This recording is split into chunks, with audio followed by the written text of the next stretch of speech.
ವೇದಿಕೆಯನ್ನು ತೆರಳಿರ್ತಕ್ಕಂಥ ಶ್ರೀನಿವಾಸಪುರ ಕಾರ್ಯಕ್ರಮಕ್ಕೆ ತಿಳಿರ್ತಕ್ಕಂಥ ನಮ್ಮ ಡಿಎಸ್ಪಿ ಆಗಿರ್ತಕ್ಕಂಥ ಮೇಡಮ್ ಅವರೇ ಹಾಗೂ ಸ್ನೇಹಿತರು ಮತ್ತು ಹಿತೈಷಿಗಳಾಗಿರ್ತಕ್ಕಂಥ ಗ್ಯಾರಂಟಿ ಸಮಿತಿ ಅಧ್ಯಕ್ಷರಾಗಿರ್ತಕ್ಕಂಥ ಉಮಾಶಂಕರ್ ಸರ್ ಅವರೇ ಹಾಗೂ ವೇದಿಕೆ ಮೇಲೆ ಡಿಸಿ ಬ್ಯಾಂಕ್ ನಿರ್ದೇಶಕರಾಗಿರ್ತಕ್ಕ ರಘುಪತ್ ಸರ್ ಅವರೇ ಹಾಗೂ ಎಲ್ಲ ನನ್ನ ನಗರಸಭಾ ಸದಸ್ಯರುಗಳು ಹಾಗೂ ನನ್ನ ಎಲ್ಲ ತಾಲೂಕು ಆಡಳಿತ ವರ್ಗದವರು ಹಾಗೂ ವಿಶೇಷವಾಗಿ ನಾನು ಬೆಳಗ್ಗೆ ಎಲ್ಲ ಕಾರಣ ಓದ್ಕೊಂಡ್ ಬಂದೆ ಇವತ್ತು ಏನ್ ಮಾತಾಡ್ಬೇಕು ಅಂತ.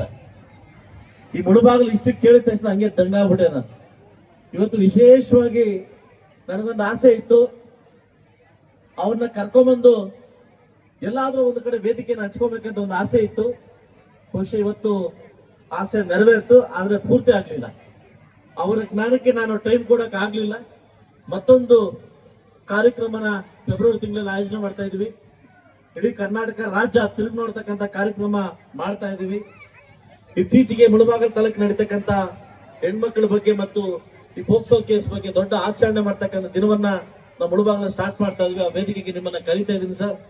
ಸೊ ನಿಮ್ಮ ಜ್ಞಾನಕ್ಕೆ ನಮ್ಮ ತಾಲೂಕು ಕಡೆಯಿಂದ ಇವತ್ತು ನಿಮಗೆ ಅಭಿನಂದನೆ ಸಲ್ಲಿಸ್ತಾ, ವಿಶೇಷವಾಗಿ ನಿಮಗೆ ಥ್ಯಾಂಕ್ಸ್ ಹೇಳ್ತಾ, ಹಾಗೂ ವಿಶೇಷವಾಗಿ ಇವತ್ತು ಮಾಧ್ಯಮ ಮಿತ್ರರು ಹಾಗೂ ಎಲ್ಲ ನನ್ನೆಲ್ಲ ವಿದ್ಯಾರ್ಥಿನಿಯರು ಕೂಡ ಈ ಗಣರಾಜ್ಯೋತ್ಸವ ಕಾರ್ಯಕ್ರಮಕ್ಕೆ ಹಾಜರಾಗಿದ್ದಕ್ಕೆ ಮತ್ತೊಮ್ಮೆ ನನ್ನ ಕಡೆಯಿಂದ ಶಾಸಕರ ಕಡೆಯಿಂದ 77ನೇ ಗಣರಾಜ್ಯೋತ್ಸವ ಶುಭಾಶಯಗಳನ್ನು ತಿಳಿಸ್ತಾ, ತಮ್ಮೆಲ್ಲರಿಗೂ ಗೊತ್ತಿದೆ ಇವತ್ತು ಏಕೀಕರಣ ಆದ್ಮೇಲೆ ಭಾರತ 47 ಆಗಸ್ಟ್ 15 ತಾರೀಕು ಏನು ಸ್ವತಂತ್ರ ಸಿಕ್ತು. ಸ್ವತಂತ್ರ ಸಿಕ್ಕಿದ್ದು ನಮಗೆ ಲೆಕ್ಕ ಅಲ್ಲ. ಬಹುಶಃ ನಮ್ಮ ಆಸೆ ಇತ್ತು ಸ್ವತಂತ್ರ ಬಂದಿದ್ದಾದ್ಮೇಲೆ ನಾವು ಹೇಗೆ ಒಗ್ಗಟ್ಟಾಗಿ ಹೋಗ್ಬೇಕು ಅನ್ನೋದನ್ನ ಈ ಸಂವಿಧಾನ ಮುಖಾಂತರವಾಗಿ ಈ ಒಂದು ದಿನವನ್ನ ಒಗ್ಗಟ್ಟು ನಾವೆಲ್ಲ ಗೂಡು ಒಗ್ಗಟ್ಟು ಅನ್ನೋ ದಿನವನ್ನ ಆಚರಣೆ ಮಾಡೋ ಮುಖಾಂತರವಾಗಿ ಏನಿವತ್ತು ಸಂವಿಧಾನ ದಿನಾಚರಣೆಯನ್ನ ಆಚರಣೆಯನ್ನ ಇವತ್ತು ಕನ್ಯಾಕುಮಾರಿಯಿಂದ ಕಾಶ್ಮೀರ್ವರೆಗೂ ತುಂಬಾ ವಿಜೃಂಭಣೆಯಿಂದ ಭಾರತಾಂಬೆ ನೆನೆಸ್ಕೊಂತ ಇವತ್ತು ಸ್ವತಂತ್ರ ಹೋರಾಟಗಾರ ನೆನೆಸ್ಕೊಂತ ಈ ಸಂವಿಧಾನ ದಿನವನ್ನ ಆಚರಣೆ ಮಾಡ್ತಾ ಇದೀವಿ.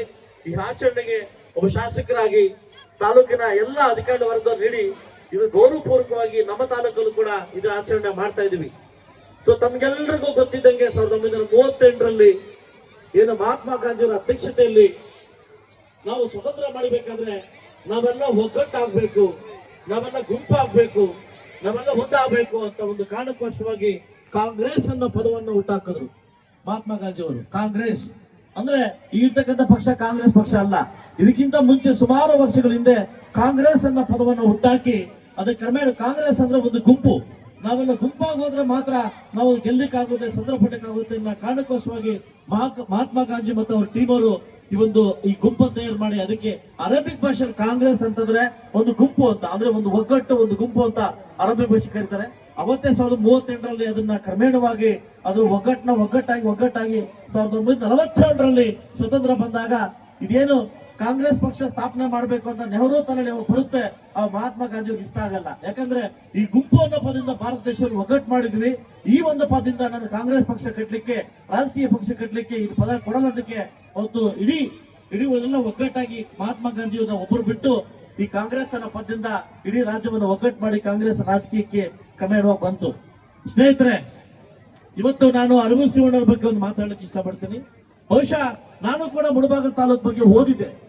ಬಡು ಚರಿತ್ರೆ ಇಷ್ಟೇ ಇತ್ತು, ಏನಪ್ಪ ಇಂಥ ಚರಿತ್ರೆಯಲ್ಲಿ ಮುಳುಬಾಗಿಲು ತಾಲೂಕಲ್ಲಿ ಇದೆಯಲ್ಲ. ಬಹುಶಃ ಇವತ್ತು ಏನವರು ಅವ್ರು ಹೇಳ್ತಕ್ಕಂಥ ಪದ ನೋಡಿದಾಗ ಇಂಥ ಒಂದು ಇತಿಹಾಸ ಇನ್ನೂ ಇದೆ ಮುಳುಬಾಗಿಲು ತಾಲೂಕಲ್ಲಿ, ನನಗೆ ತುಂಬಾ ಖುಷಿ ಆಯ್ತು.